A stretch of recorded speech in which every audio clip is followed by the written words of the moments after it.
Amis téléspectateurs, chers compatriotes, recevez nos salutations patriotiques. Nous arrivons chez vous aujourd'hui parce que nous voulons vous présenter une personne qui a su prendre une autre direction. La direction qui veut qu'elle sert à la nation et non pas attendre que la nation lui en donne. C'est une dame, elle s'appelle Karine Bitota, elle est à la tête d'une fondation. C'est la fondation Grâce Kadisha. Nous voulons en parler avec elle pour savoir qu'est-ce qu'elles sont en train de faire dans ce beau et grand pays qui est en pleine transformation, qui veut des personnes qui sont formées, qui veut qu'aujourd'hui le jeune participe grandement à l'effort du développement. Ainsi, nous allons rapidement la découvrir. Madame, bonjour. Bonjour. Peut-on vous connaître? Bien sûr que oui. Comment vous vous appelez? Comment vous avez évolué? Vous portez quel titre? Merci pour la parole. Je me nomme au nom de Madame Karine Elibitota Chimanga. Je fais ce titre commercial, précisément la gestion financière à l'ISC, l'option comptabilité. Merci, mais nous constatons que vous êtes à la tête d'une organisation non gouvernementale, donc d'un ONG. Cette ONG s'occupe spécialement de filles mères. Pourquoi vous avez choisi servir les filles mères? Est-ce par passion? Est-ce par le souci de vouloir gagner l'argent du côté où c'est facile? Ou bien c'est parce que vous voulez à la fois non seulement servir vos propres convictions et aussi aider l'autre à pouvoir s'épanouir et participer activement à l'effort de développement de ce beau et grand pays. Ok. Je vous répondrai que c'est par passion que nous avons opté à pouvoir encadrer le FEMER. Et comme l'on dit, les ONG naissent ça et là pour pouvoir soutirer l'argent ou quoi que ce soit. Non, je vous dirais d'emblée que non. C'est vraiment par passion, par dévotion que nous nous donnons à cela. Nous voulons un peu recadrer un peu les choses telles que l'a été dans les années passées. Parce qu'actuellement, ce n'est pas vraiment ce qui se passe. Il y a ces conseils-là qui ne se donnent plus en famille de nos jours. Alors, pour ôter un peu ces tabous-là, donc nous aimerions partager de vivre avec ce fille-là. Il y a pas mal de causes qui ont fait que la fille puisse se faire engrosser. Il y a des cas de viol, il y a des cas de décès de parents, l'abandon des responsabilités de certains parents. Il y a multiples causes. Et redonner l'espoir à cette fille-là qui se sent démunie, soit déprimée, ou soit ôtée d'un espoir quelconque, là c'est vraiment la raison, la première raison qui nous a poussé à penser au FEMER. C'est une vision qui est venue ou bien c'est arrivé comme ça, vous avez dit, vous avez un peu regardé la société pour dire, bon, je commence par là. Est-ce que c'est une vision que vous avez vue ou bien c'est parce que vous avez observé et puis vous avez dit, bon, alors je vais dans cette histoire? Oui, c'est une vision qui m'est venue, mais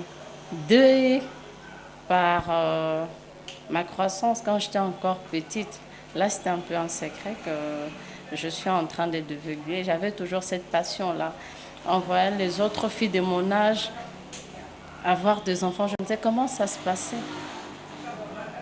Et avec le temps, Dieu a fait grâce et je me suis dit de pouvoir concrétiser cela pour pallier un peu à cette situation-là. Conscientiser les jeunes filles à pouvoir soit se garder, tel que la Bible nous les recommande, jusqu'à attendre le mariage. Et si l'erreur est déjà commise, soit aider la fille à pouvoir faire quelque chose. Est-ce que cela n'a pas de visée politique? Non, non, non, non, non. Nous sommes apolitiques. Non. Totalement apolitique. Mais alors, voyons voir un peu plus près comment ça évolue. Vous êtes spécialement ici à Kinshasa ou bien vous avez commencé à Kinshasa et vous avez le souci d'aller plus loin, c'est-à-dire aller sur toute l'étendue de la République démocratique du Congo? Nous avons d'abord commencé ici à Kinshasa et nous avons cette ambition-là de l'étendre en RDC, même partout ailleurs. Pourquoi pas à Londres, les États-Unis, il n'y a pas que le fumaire ici en RDC, non. En Afrique aussi, il y en a, toute l'Afrique, il y en a. Mais nous avons pensé commencer ici à Kinshasa parce que c'est le lieu où nous résidons d'abord. Bâtir d'abord ici et puis avancer avec l'aide de Dieu. Vous parlez de l'ère de Dieu, mais il y a un adage qui dit « Aide-toi toi-même et le ciel va t'aider par la suite ». Dites-moi un tout petit peu, concrètement, est-ce que vous avez les moyens pour pouvoir réaliser votre entreprise, la politique de vos moyens? Est-ce que vous avez l'argent avec vous? Oui, en chaque homme, il y a une potentialité qui se cache. C'est l'homme qui crée l'argent. Et nous avons déjà nos moyens de s'autofinancer nous-mêmes. Pour votre gouvernement, nous avons déjà fait une année. Et comment nous avons fonctionné pendant cette une année? On a avec nous la production de Javel, de Bacterol que nous faisons. Nous initions aussi les filles à la production de Javel et c'est déjà un entrepreneuriat. Donc, à part ça, je pense que nous pouvons aussi faire le champ, l'agriculture. Nous sommes aussi dans cela. Et dès que ça sera le moment opportun, vous verrez les effets. Au lieu de trop parler, ça ne sert à rien. Apparemment, le défi est grand. N'avez-vous pas quelqu'un derrière? Il n'y a pas une force derrière parce que ça fait peur ce que tu dis. Est-ce que réellement c'est avec cette petite force tranquille que tu as ou bien il y a quelqu'un derrière? Il y a Dieu derrière. Qui est la fondatrice de l'ONG? La fondatrice, c'est Maman Godé Kadisha. Présentement, elle n'est pas là. Elle est en déplacement vers les USA. Et avec sa conseillère Grace Kadisha, d'où est vraiment venue cette idée aussi. Donc, nous travaillons vraiment en synergie ensemble et tous centrés sur Dieu. Parce que le défi est assez grand. Mais dites-moi un tout petit peu. Vous êtes quand même dans une société qui a plusieurs forces à pouvoir donner. Est-ce que vous avez pensé que le gouvernement vous vient en aide? Est-ce que vous n'avez pas pensé aller toquer, par exemple, à celles qui ont le cœur de la femme? Une femme a toujours un grand cœur parce que chercher à réparer la vie qu'on a détruite de la part d'une fille qui devient une jeune fille mère, c'est déjà une bonne idée. Mais est-ce que vous avez pensé justement aller vers les grandes dames qui sont là, entre autres? Je souhaiterais peut-être ne pas trop me réserver. Par exemple, la première dame, Denise Nyakiro par exemple. Est-ce que vous avez déjà pensé à aller la visiter pour ne fût-ce que lui apporter cette bonne nouvelle parce qu'il est une bonne nouvelle? Oui, nous avons pensé à cela. D'ailleurs, nous avons déjà écrit. Et il n'y a pas très longtemps qu'elle venait d'être aussi au lycée Tobongisa, là où j'ai aussi fait mes études humanitaires. Et je pense, dès qu'elle aura l'occasion de suivre cette émission, même en rediffusion, c'est déjà aussi un son d'alarme, de cloche pour nous venir en aide. Donc, pour la suite, que Dieu nous conduise. Pour la suite, que Dieu vous conduise. Mais je voulais bien vous poser une question, peut-être brutalement. Quelles sont les difficultés que vous avez maintenant sur le terrain, avec par exemple les filles elles-mêmes en question, parce que je crois que nous sommes dans un monde du donner et du recevoir. Il y a un problème de communication. Vous recevez des dames qui viennent ou des filles qui viennent de presque partout. Vous arrivez à communiquer dans quelle langue? Est-ce que le français, il n'est pas en train de vous créer une barrière avec ces dames? Est-ce que parmi elles, vous trouvez qu'il y en a qui comprennent très bien la vision et puis qui arrivent à s'appliquer totalement bien? Oui, elles arrivent à comprendre mieux. Le français n'est pas une barrière. La langue avec laquelle nous nous exprimons le mieux, c'est vraiment le lingala. Parce que beaucoup d'entre elles n'ont pas étudié. Elles n'ont pas fini leurs études. Et nous leur donnons aussi le cours de base. Il y a l'alphabétisation pour pouvoir un peu les aider à s'imprégner. Il y a de celles-là qui sont réticentes. Et donc, le français n'est pas une barrière. Nous communiquons en lingala. Et on leur apprend l'alphabétisation. Peu après, il y aura aussi le français. Donc, personne n'est né intelligent tel que le dit. Non, nous tous, on apprend. On apprend, oui. Et je pense que ce n'est pas encore fini. Vous êtes une fondation avec... il ne faut pas un peu estimer à combien vous êtes un peu avec... vous avez combien de jeunes filles? Au total, pour le moment, il y en a une cinquantaine. Mais nous leur prenons par groupe de 10, par rotation, par rapport à l'espace tout d'abord, dont nous sommes.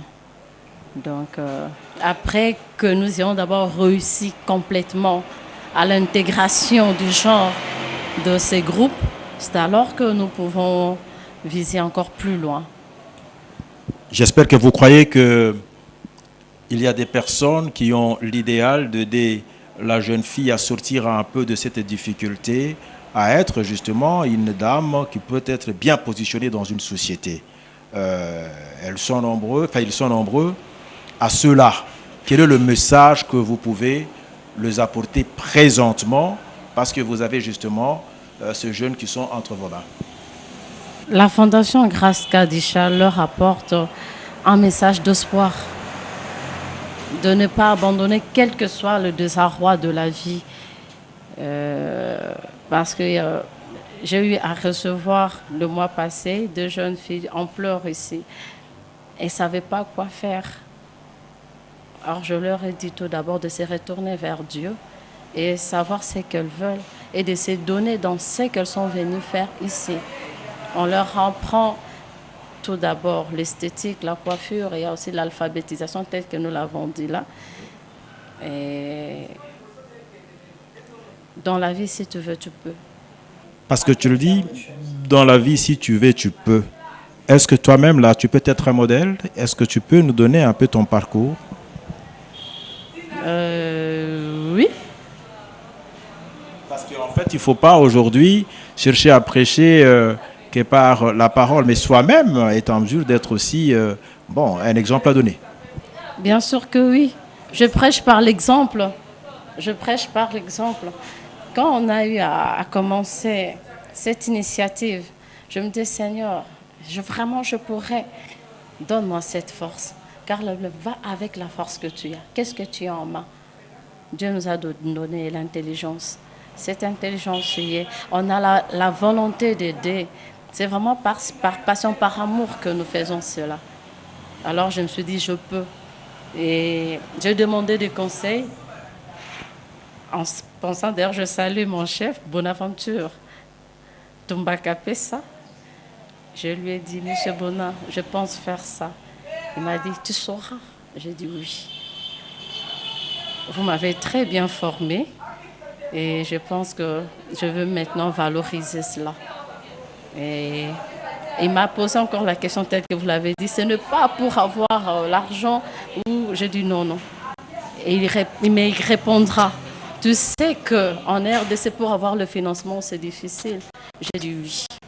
Mais nous ne regardons pas d'abord à cela. Nous voulons d'abord commencer cette initiative. Il m'a dit, avec quoi? J'ai dit non, avec la production de Javel, c'est déjà beaucoup. C'est déjà beaucoup. Si on arrivait à avoir déjà soit 10 fournisseurs, on leur livre ou soit 1000 bidons la semaine, c'est déjà beaucoup pour aider nos filles mères. Alors, j'ai dit à mon chef, je vais aller. Je n'hésite pas un moment. Et j'ai commencé à rédiger.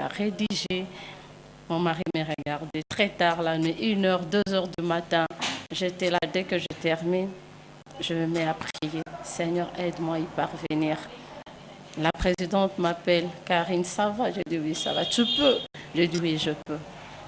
Il ne faut jamais mettre le désespoir dans ce que vous faites, non. La Bible nous parle de la foi. Il faut avoir la foi. Voilà, chers téléspectateurs, nous sommes là en face non seulement d'une chrétienne, mais d'un patriote, d'une dame qui a pensé comment elle pouvait contribuer à l'épanouissement de la jeune fille mère, au développement de ce beau et grand pays. Et aujourd'hui, elle vous présente la idée et elle est en mesure de faire mieux avec votre participation. Ça est normal. Et puis, tout le bas toujours na ban autozo recevoir. Baye bailo nini ba osala. Papa oyebi ba fille ebele ba miye ba to au bazar. Surtout ba fille mère. Donc basi mingi bakanisaka soki aboti comme si pona evi esuki. Akomi ko se laisser faire. Mona ba garçon pe mikolo yebi kaka ndenge monde ngo ezokende ba komi kaka donc il faut utiliser bango pour un petit rien. Yango Kadisha na souci wana ya komona koma ba fille baza komiye ba oyo bazate. Yango wana balingaki vraiment kosunga ba jeune fille, ba jeune fille, ba fille mère, ata maman, ata veuve donc to sunga kaka catégorie nyonso. Ya toye tozo la sabongo dozo mona ana ba ki vraiment KO mais ba vie déjà élan. On a ndenge baza boya koki okende pe akose basé kana mibali te. Ye moko soka sali musala na ye aza capable ya kosombela misombele lamba omona ke moi valeur. Donc à part non makambo ya coiffure ya suki to talisa bango pe kibo mwasi. Tozo talisa bango mwasi azanani po mingi ba miye barate. Mwasi azana ba valeur moko ezana kati no alors faut ba décortiquer on ba bimisango o miye ba oyoza comme on dit toujours un adage qui dit que connais-toi, tu te mettras. Ouais. Donc, d'abord, oyo nani azali, elo oni nazana, ngo pour tout ça na talent, mais a éviter que azana talent. Yango vraiment na lisungi ya fondation Kadisha tozo aider bango, to bimisa biloko eza kati na bango, ayeba ke na yemoko akoki kosunga bana, akoki pe kosombela mwana pampers, kosombela mwana elamba. Yango vraiment lisungi ya fondation Kadisha. Madame, quel est le mot de la fin? Tout d'abord, merci pour cette belle émission et pour cette occasion que vous nous avez donnée de nous faire connaître au travers de médias. Il y a déjà des aînés dans cette initiative. Nous voulons qu'ils nous ouvrent grandement le main pour nous aider à accompagner le chef de l'État dans cette initiative d'encadrement de filles mères. Nous ne voulons plus avoir trop de filles désœuvrées, de filles Koulouna. Non. L'USAID, tout ça. Parce que là, nous travaillons déjà aussi avec le ministère de Genre, Famille et Enfants. Donc, nous voulons vraiment qu'ils nous soutiennent ensemble pour pouvoir relever notre société. Faire face à cette dépravation de mœurs. Parce qu'il y a aussi de jeunes gens, Ils se côtoient juste pour aller détruire la vie d'une fille. Détruire la vie d'une fille, c'est détruire toute une destinée derrière elle. Alors, vraiment, nous sommes très ouverts à votre participation dans ce concours et que Dieu vous bénisse. Merci. Chers patriotes, nous arrivons à la fin de notre émission. Vous n'avez qu'à apprécier. Ça ne demande pas de commentaires. Le pays a besoin de plusieurs mains. Venez afin que nous puissions faire de notre pays un beau et un grand pays qui serait entre les mains de personnes qui sont plus conscients et qui se recherchent encore pour faire mieux. Nous vous disons merci et au revoir à la prochaine.